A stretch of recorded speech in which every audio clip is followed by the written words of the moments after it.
Mais tout de suite, on parle du tram avec Daniel Buren. On va donc reparler de cette exposition qui s'ouvre demain. C'est 15 km d'émotion. On va aussi se poser la question un petit peu de savoir comment s'est déroulé le processus artistique dans ce grand chef-d'œuvre urbain, on va dire, qu'est le tram.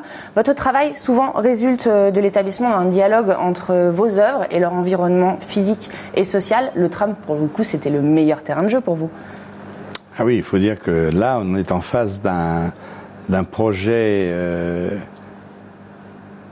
polymorphe, regroupant des personnes et des groupes de très différents horizons. D'ailleurs, le projet a été présenté comme ça.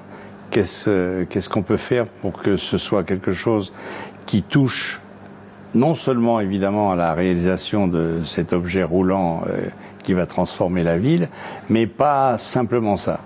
Et donc, dès le début, ce qui a été présenté, c'était un travail où des historiens, des géographes, des musiciens, des designers, bien sûr, des architectes, artistes et autres, ont discuté sur qu'est-ce qui est possible de faire et qu'est-ce qui est possible de faire, non pas en groupe comme une association, mais comme une chose qui permettrait de toucher à beaucoup d'événements sans les laisser ignorer des autres personnalités qui peuvent travailler sur un tel projet. Donc un projet vraiment collaboratif où vous avez travaillé en émulation avec beaucoup d'intervenants. Mais comment est-ce que vous l'avez pensé, vous, cette œuvre monumentale, parce que c'est une œuvre? C'est comme souvent, surtout dans une chose qui est aussi importante, c'est petit à petit. Il n'y a pas, je dirais, une espèce d'idée, et puis ensuite de ça, on va la réaliser.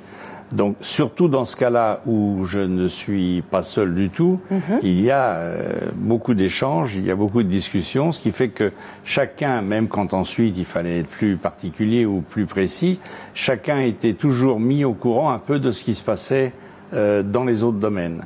Alors, le domaine central, bien sûr, c'est l'implantation du tram, c'est ce qui se passe dans la ville, qu'est-ce qu'on va traverser avec tous les quartiers, du nord au sud, etc.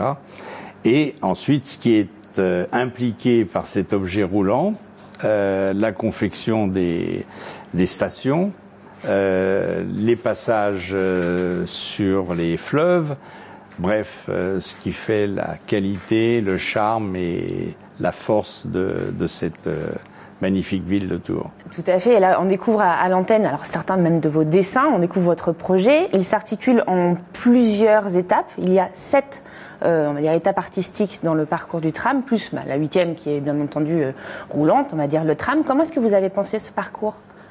En fait, la première chose qui a été acceptée, c'est une idée à laquelle j'avais déjà pensé, que j'avais jamais pu réaliser. C'était une espèce de rapport et de mariage entre l'objet roulant, le tram, et l'objet fixe, qui se trouve être les stations, et d'essayer qu'il y ait une homogénéité ou quelque chose qui se passe entre ces deux objets complètement différents. Et donc, ça, je dirais que c'était le point de départ, qui est donc réalisé par des marquages sur le quai et par un marquage sur le corps du tram, et qui a cette caractéristique, lorsque le tram va s'arrêter, l'ensemble est complètement, je dirais, homogène. C'est deux objets fixes qui... C'est ce qu'on découvre à l'écran, la continuité finalement qui se crée entre les bandes fixes et les bandes mouvantes. Alors ça, c'est des détails, mais effectivement, comme ça, on sait où va se trouver la porte, par exemple. On n'est pas n'importe où sur le quai si on a envie de rentrer assez vite dans le tram, etc.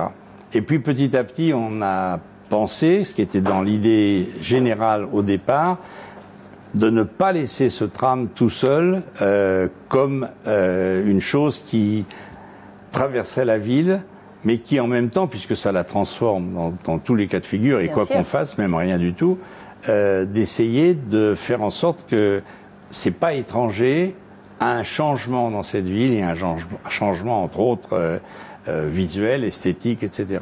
Et donc petit à petit, j'ai été amené à travailler sur 7 points différents, du nord au sud, qui donc prennent les deux terminus comme points extrêmes, et ensuite qui se promènent un peu entre la place de la Tranchée, la place Choiseul, la gare de la SNCF, et ensuite jouer les tours. Alors, c'est la première fois, on vous connaît pour ça, pour vos bandes à travers le monde, et c'est la première fois qu'elles sont en mouvement. Ça vous crée quelque chose? Qu'est-ce que vous ressentez à cette idée-là? Pour être tout à fait précis, en mouvement, j'ai fait beaucoup de choses qui bougent. Ah, ah bah alors voilà. Ou beaucoup de choses sont des choses qui bougent. Mais effectivement, dans cette ampleur et d'une façon en plus permanente, en tout cas jusqu'à preuve du contraire, c'est la première fois.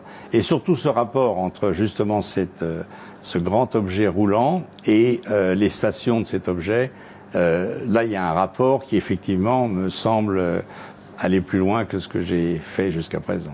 Petite question technique idiote, mais j'ai vu donc pour cette continuité tramway et quai là avec les bandes, il faut viser, non, le conducteur, comment il fait là? Mais vous avez dû voir que ça fait déjà des semaines que le tram est en essai, et c'est l'une des choses que les chauffeurs sont en train de contrôler, c'est d'essayer de s'arrêter. C'est pas automatique. Pile. Non, c'est pas automatique. Donc le recrutement des chauffeurs se fait sur la précision à l'arrêt à la bande, c'est ça. Et alors du coup, on a compris comment vous avez pensé ce projet. Aujourd'hui, on est dans la réalité. Il est en train d'être terminé. Est-ce que le résultat est à la hauteur de vos attentes initiales? En ce qui concerne ce qui est déjà visible, personnellement, je trouve que le tram est quand même très, très beau. Il est très fluide comme aspect. Il correspond à ce qu'on avait vraiment beaucoup réfléchi, qu'il prend un peu l'image de la ville partout où il passe. Donc à la fois il est évidemment visible, mais en même temps il est quand même très discret. Et quand vous imaginez quand même la masse que ça représente, je trouve que c'est intéressant de jouer aussi sur une certaine discrétion. Maintenant les pièces dont je parlais, c'est-à-dire les choses qui vont ponctuer au niveau, disons, de l'organisation d'une petite place ou l'organisation de l'arrivée des trains de la SNCF, etc. Ça, c'est en train de se mettre en place. Alors, je préférerais en parler quand elles seront Bien là. sûr. Et je pense que ça va fonctionner plutôt bien, mais j'aimerais le voir pour en être tout à fait sûr. Très bien, merci beaucoup Daniel Buren d'être passé par notre plateau. On rappelle que l'exposition donc qui est consacrée aux coulisses du tram, c'est demain, ça s'ouvre à la mairie, 15 km d'émotion. Je vous renvoie sur le site internet de Daniel Buren, www.danielburen.com, et bien entendu sur le site internet du tram, tram-tour.fr.